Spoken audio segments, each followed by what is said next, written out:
নমস্কার, রিয়েল কথা চ্যানেলে আপনাদের সকলকে স্বাগত। বার্ধক্য ভাতা ৩,০০০ টাকা হতে পারে, সোশ্যাল মিডিয়ায় নানান ধরনের পোস্ট দেখা যাচ্ছে। এর প্রত্যুত্তরে সরকার কি জানালো? এবার প্রশ্ন হচ্ছে এই জায়গাটায় যে কেন হঠাৎ করে এই দাবিটা আবার উঠে আসলো। দেখুন, বার্ধক্য ভাতা নিয়ে এই মুহূর্তে একটা বড় আপডেট সামনে এসেছে এবং অনেকে জানতে চাইছেন যে বর্তমানে যে বার্ধক্য ভাতার ১৫০০ টাকার পরিবর্তে কি বার্ধক্য ভাতা ৩,০০০ টাকা হতে চলেছে? এই প্রশ্নটা কিন্তু চারিদিকে দেখা যাচ্ছে। যারা এই সেশনটা দেখছেন, এই ভিডিওটা দেখছেন, আমি আপনাদের কাছে রিকোয়েস্ট করব যে এই ভিডিওটা শুরু থেকে শেষ পর্যন্ত দেখবেন। কেন বললাম কথাটা? কারণ এই ভিডিওটা দেখার পর আপনার মনের মধ্যে আর কোনো প্রশ্ন আসবে না, পুরো বিষয়টা জলের মতো ক্লিয়ার হয়ে যাবে। যারা রেগুলার এই চ্যানেলটা ফলো করেন আপনারা জানেন যে এই চ্যানেল আপনাদের যুক্তি সহকারে প্রত্যেকটা বিষয় বুঝিয়ে থাকে বা বলে থাকে।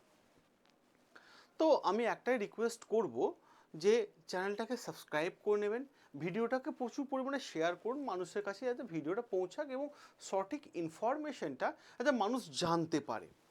আজকের এই সেশনটাতে আমরা আলোচনা করে নেব যে বিষয়টা, সেই বিষয়টা হচ্ছে যে বর্তমানে এই বার্ধক্য ভাতায় ৩,০০০ টাকা নিয়ে যে আলোচনা হচ্ছে, এটা বর্তমান পরিস্থিতি কি আপডেট, এরই পাশাপাশি কেনই বা হঠাৎ করে আবার ৩,০০০ টাকার দাবি উঠছে এবং প্রশ্ন এইখানে কে এই দাবিটা তুলেছেন, এবং এর সাথে সাথে এটাও প্রশ্ন আমরা আলোচনা করব সরকার এখনো পর্যন্ত কি ঘোষণা করেছে এই বার্ধক্য ভাতার এই বিষয়টাকে নিয়ে। দেখুন, কয়েকটা বিষয় আমি আপনাদের কাছে ক্লিয়ার করে দিই। বর্তমান আপডেট কি? বর্তমানে আমাদের রাজ্যে বাজেট দেখেছেন আপনারা সকলে, সবাই নিউজে ইউটিউবে অনেকেই দেখেছেন। তো প্রশ্ন হচ্ছে এই জায়গাটা যে বাজেট খুব সুন্দর বাজেট হয়েছে, আগের সরকার থেকে এই সরকার যে বাজেট করেছেন সত্যি আমি সাধুবাদ জানাই, খুব সুন্দর বাজেট হয়েছে, যেখানে বার্ধক্য ভাতায় আগের সরকার ১,০০০ টাকা করে দিচ্ছিল, সেখানে এই সরকার, নতুন সরকার আরও ৫০০ টাকা বাড়িয়ে ১৫০০ টাকা করে দিয়েছে। অর্থাৎ আগে ১,০০০ টাকা পাচ্ছেন, এবার থেকে ১৫০০ টাকা করে পাবেন। এটা আমাদের নতুন সরকারের সত্যি একটা দারুণ একটা ইতিবাচক পদক্ষেপ। তাহলে প্রশ্ন হচ্ছে হঠাৎ করে এই ৩,০০০ টাকার দাবিটা কেন এই মুহূর্তে, কেন এই দাবি উঠে আসছে? দেখুন, অনেকের বক্তব্য নির্বাচনের আগে অনেক প্রতিশ্রুতি দেওয়া হয়েছিল, যেখানে ১,০০০ টাকার পরিবর্তে ২,০০০ টাকা করা হবে এরকম বলা হয়েছিল, কিন্তু বাস্তবে টাকার সংখ্যা বাড়ানো হয়েছে, সরকার এটা না যে বাড়ায়নি, বাড়িয়েছে। ১,০০০-এর জায়গায় আরও ৫০০ টাকা অ্যাড করে দিয়েছে, ১৫০০ টাকা করে দিয়েছে।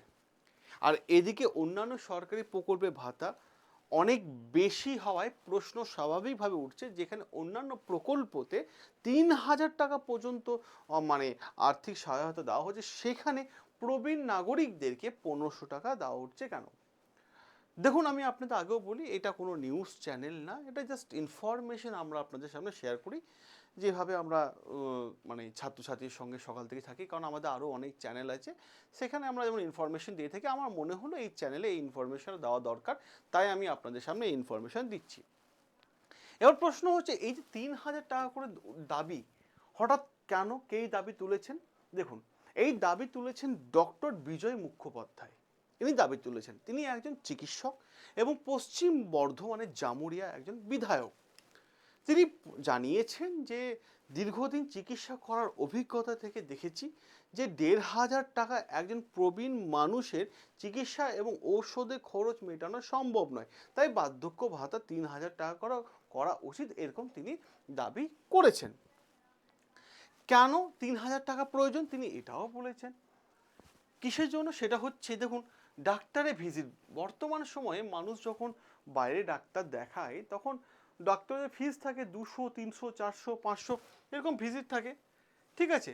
তারপর বয়স হয়ে গেলে বিভিন্ন ধরনের রোগ হয়, তার তার চিকিৎসা আছে, তার ব্লাড টেস্ট আছে, তাছাড়া সুগার প্রেশার তো বর্তমান সময় হয়ে আছে, সেই জন্য নিয়মিত পরীক্ষা, ঠিক আছে। এই বিষয়টা, ওষুধ অনেকে দাবি করেছেন যে ওষুধ ১,০০০ টাকারও বেশি হয়ে যায়, সমস্যায় পড়তে হয়। অপরদিকে চিকিৎসা করাতে যাওয়ার জন্য, হসপিটালে যাওয়ার জন্য যাতায়াত খরচা আছে, ঠিক আছে, আসা যাওয়া আছে, তারপরে খাওয়া দাওয়া আছে, একটু বয়স্ক হলে ফল, দুধ, পুষ্টিকর খাবার, সব মিলিয়ে ১৫০০ টাকায় যথেষ্ট নয়, এমনটাই অনেকের মতামত। এমনটাই কিন্তু অনেকে দাবি করেছেন যে 1500 টাকায় পসিবল নয়, হচ্ছে না। এবার প্রশ্ন হচ্ছে কেন এই 3000 টাকার দাবি আরও জোরালো হচ্ছে?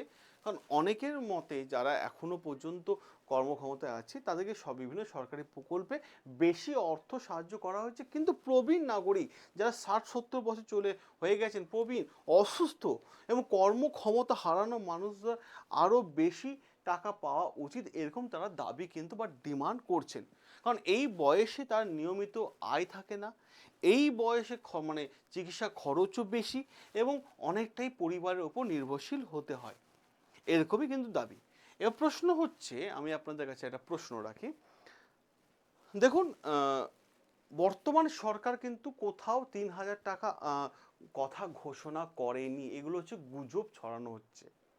এখনো পর্যন্ত আপডেট আসেনি, যখনই আপডেট আসবে আপনাদের সামনে আমি ইনফরমেশনটা দিয়ে দেবো। ওই জন্য বললাম তো চ্যানেলটাকে সাবস্ক্রাইব করে রাখুন, যখনই আপডেট আসবে না আমি সবার প্রথম আপনাদের সামনে ভিডিও করে জানিয়ে দেব যে আপডেট এসেছে। যদি আপনি আপডেট না জানতে পারেন তাহলে স্কিপ করে চলে যাবে, কারণ আপনার কাছে ইনফরমেশনটা পৌঁছাবে না। এই জন্য বললাম চ্যানেলটাকে সাবস্ক্রাইব করে নিন। এবং পাশাপাশি এখনও বিভিন্ন মহলে জোরালো দাবি উঠছে যে এই বিষয়টা আলোচনাও চলছে। আর আপনার মতামত কি? আপনি কি ভাবছেন বার্ধক্য ভাতা কি 3000 টাকা করা উচিত? আপনার মতামত অতি অবশ্যই জানান কমেন্ট বক্সে জানান আপনার মতামত। আপনার মতামত নিয়েও কিন্তু আমরা ভিডিও করে দেব। ভিডিওটা যদি ভালো লেগে থাকলে অতি অবশ্যই লাইক শেয়ার করে নেবেন, চ্যানেলটাকে সাবস্ক্রাইব করে নেবেন। আর একটা রিকোয়েস্ট, সেটা হচ্ছে ভিডিওটা শেয়ার করে দিন, কারণ মানুষের কাছে সঠিক ইনফরমেশন যাক, মানুষের কাছে সঠিক ইনফরমেশন পৌঁছাক। দেখা হবে আপনাদের সাথে নতুন আরও একটা গুরুত্বপূর্ণ আপডেট নিয়ে, আসছে কিছুক্ষণের মধ্যেই।